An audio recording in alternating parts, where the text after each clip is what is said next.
INS Vikrant ആക്രമണം നടത്തിയെന്ന വിവരം കൂടി വരുന്നുണ്ട്. ഇന്ത്യ നാവികസേനയുടെ ആക്രമണം തുടങ്ങി എന്ന വിവരം വരുന്നുണ്ട്. INS വിക്രാന്ത് കറാച്ചി തുറമുഖം ആക്രമിച്ചു. നമ്മൾ കരുതിയിരിക്കുക INS വിക്രാന്ത് കൂടി കളത്തിലിറങ്ങിയിരിക്കുന്നു. ഏറ്റവും ഒടുവിൽ വരുന്ന വിവരം നാവികസേന അതിന്റെ ലക്ഷ്യം ഭേദിച്ചു തുടങ്ങി.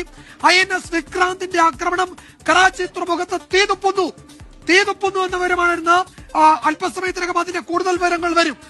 പ്രജിൻ, യെസ്, വ്യക്തമാണ്. ആ രീതിയിൽ പാകിസ്ഥാനെ കടന്നാക്രമിക്കുന്നു. എല്ലാ ഇടങ്ങളിൽ നിന്നുള്ള ആക്രമണം അത് പാകിസ്ഥാൻ നിരക്ക് തൊടുത്തുവിടുകയാണ്. അപ്പോൾ ഇന്ത്യ ഉറപ്പിച്ചിരിക്കുന്നു ഇനി എന്താണ് ഈ വിഷയത്തിൽ എടുക്കേണ്ട നിലപാടെന്ന് ഇന്ത്യ ഉറപ്പിച്ചിരിക്കുന്നു. അതിന് പൂർണ്ണമായ സ്വാതന്ത്ര്യം നേരത്തെ തന്നെ പ്രധാനമന്ത്രി എല്ലാ സേനാ വിഭാഗങ്ങൾക്കും നൽകിയിരിക്കുകയാണ്.